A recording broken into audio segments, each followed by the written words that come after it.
So, hey, everybody, thanks for tuning in to the Bourbon Market. I'm Doug Romer. This is my good friend Chuck McCown. Um,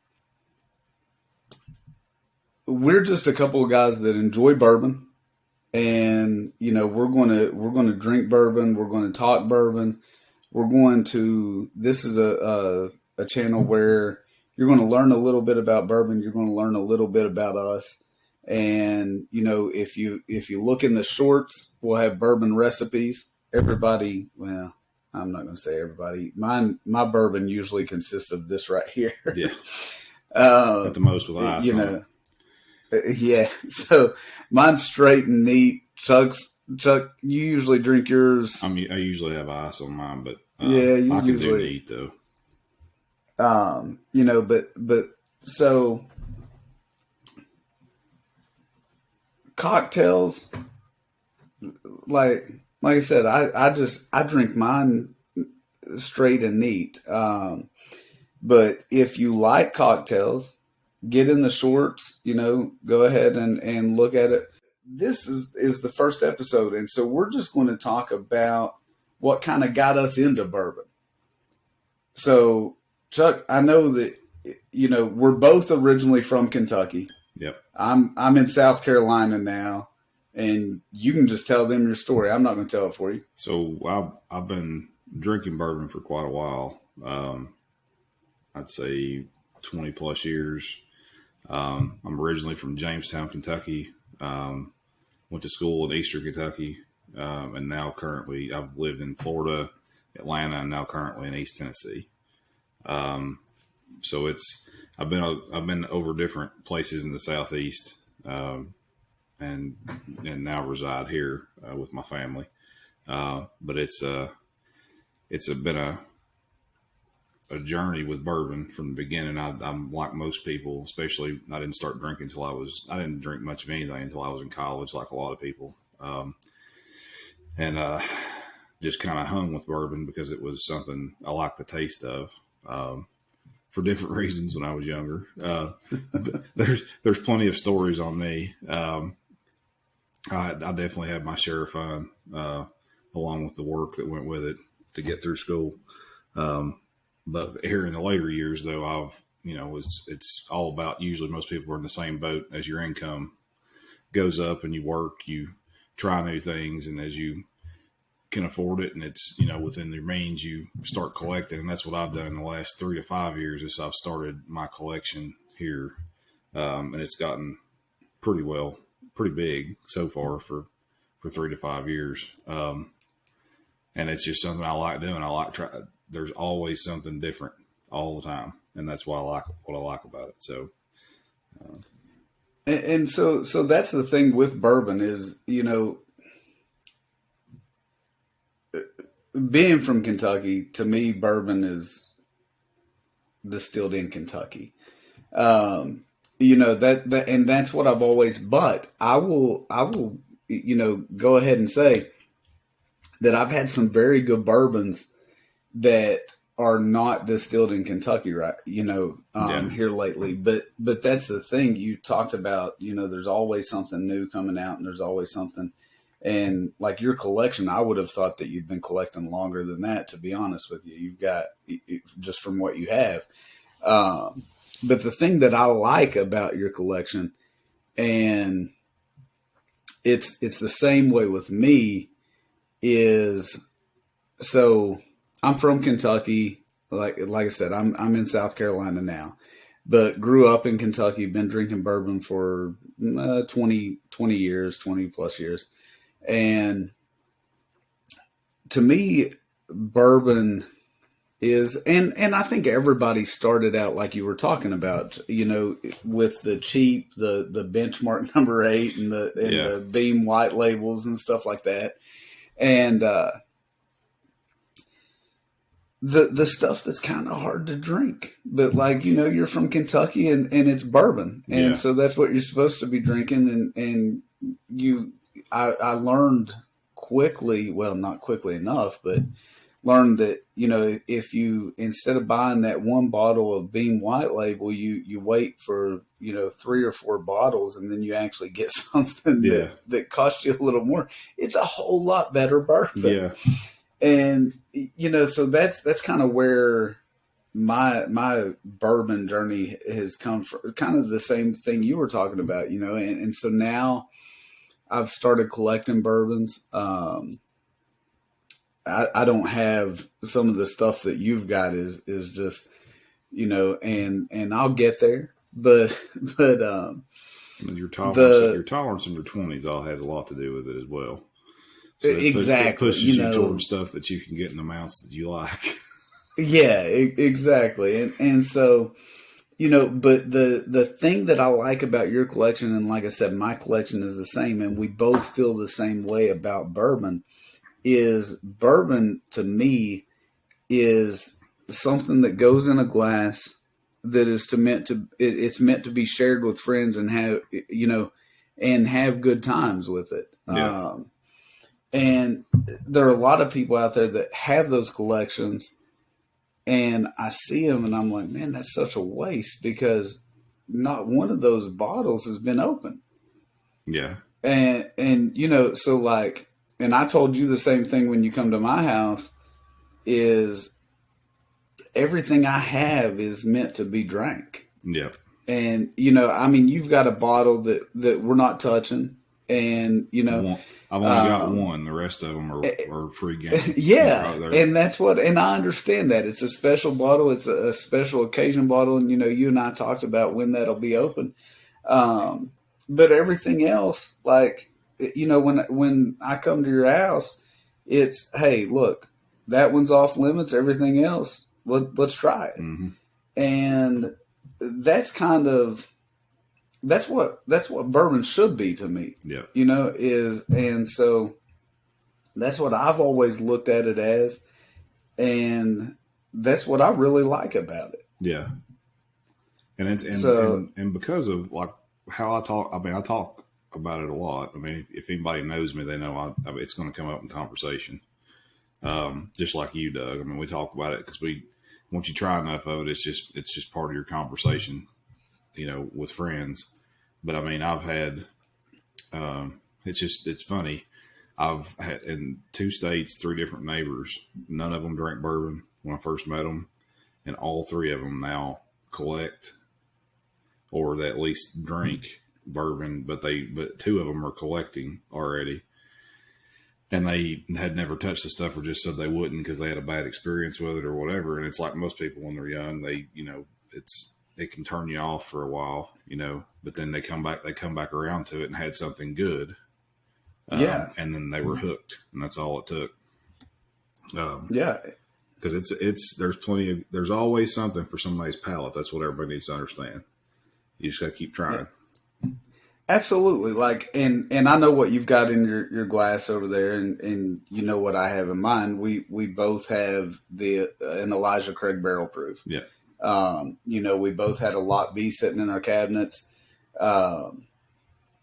It's definitely not for everybody, and like you were saying, it's a different bourbon. There's a bourbon out there for every palate.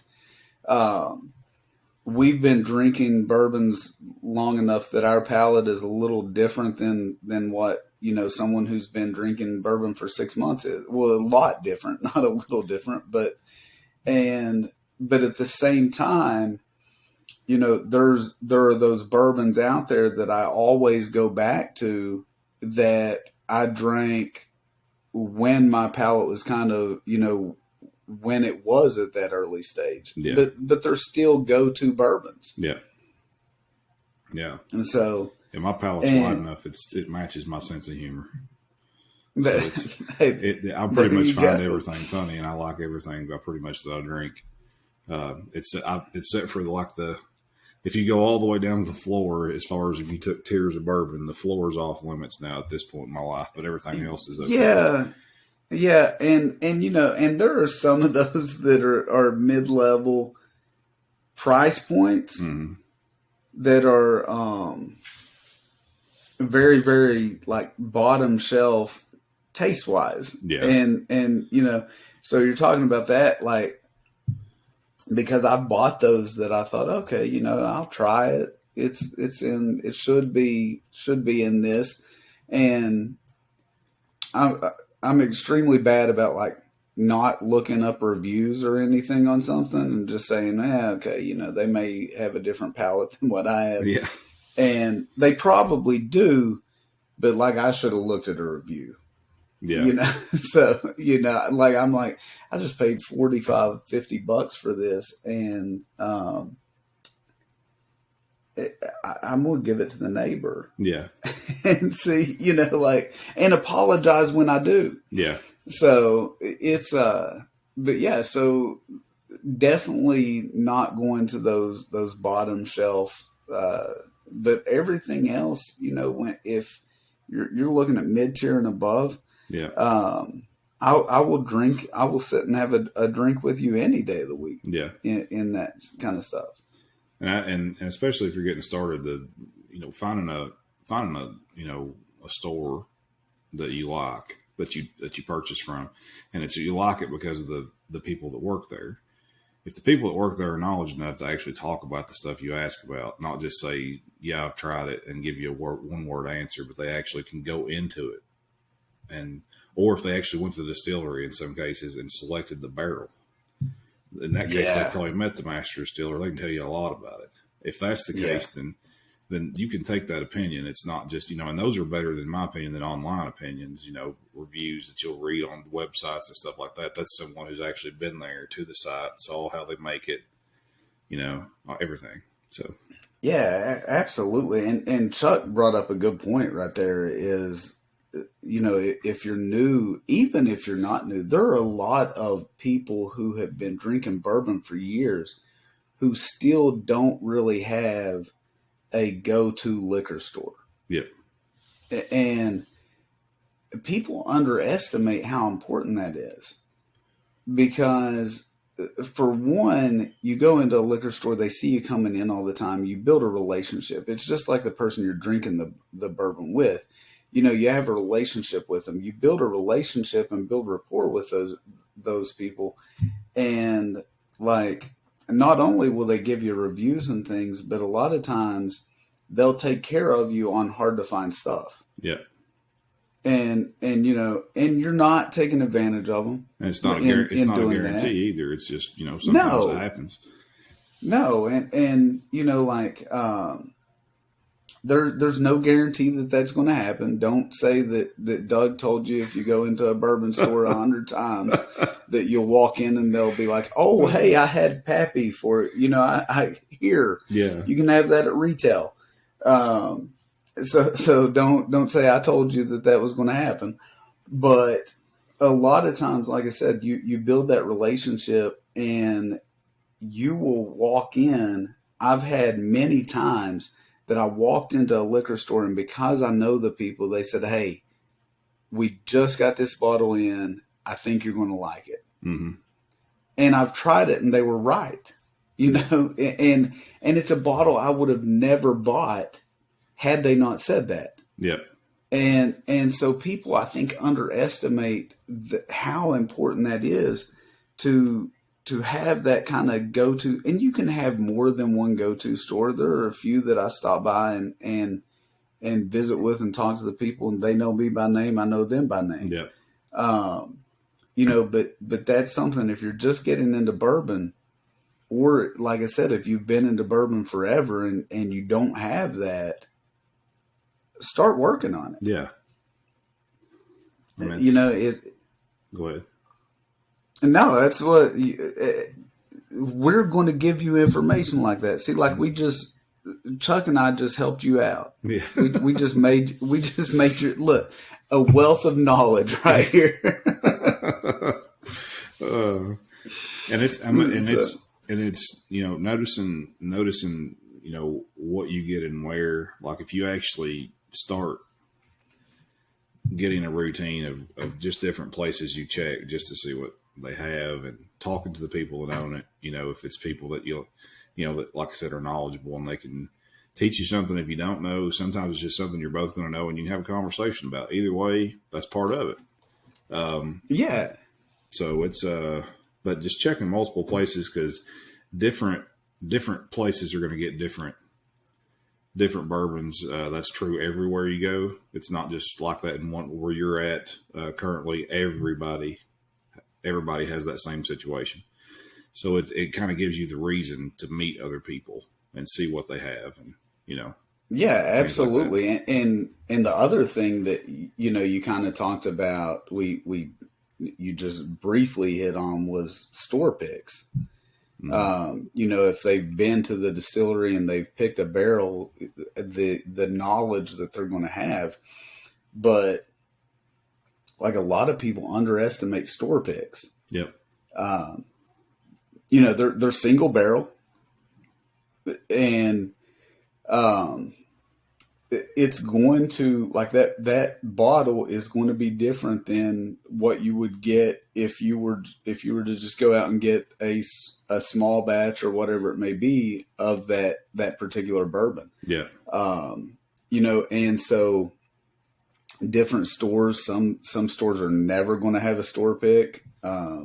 But you may find a store that has a store pick on like there's one guy here local. He and his wife have a store, and they do store picks all the time. Mm-hmm. And it's one of those things that I'll go in just to see what they have. Yeah. Because you never know what you're going to get, but I'm always willing to find out. Yeah. And store picks are usually easy to find. As soon as you walk through the door, they're going to be there with a display showing you what they are. It's going to say it's a single barrel store pick, and it's usually going to have the store's label on the front of it. So it's easy to find, And if you see something like that, ask them about it. They'll sit and tell you about it. They'll talk to you about it, Yeah, they love to talk to you about it. They love to talk to you about it, especially if you're trying to buy something that they personally picked and brought to their store. That's yeah. Well, that's what, like, listen, if I got to go to a distillery and I got to pick my own barrel, I would tell you about it, like, every time, like, just random people out on the street. Yeah. I'd be telling them about it. Yeah. So, they're going to want to talk about that.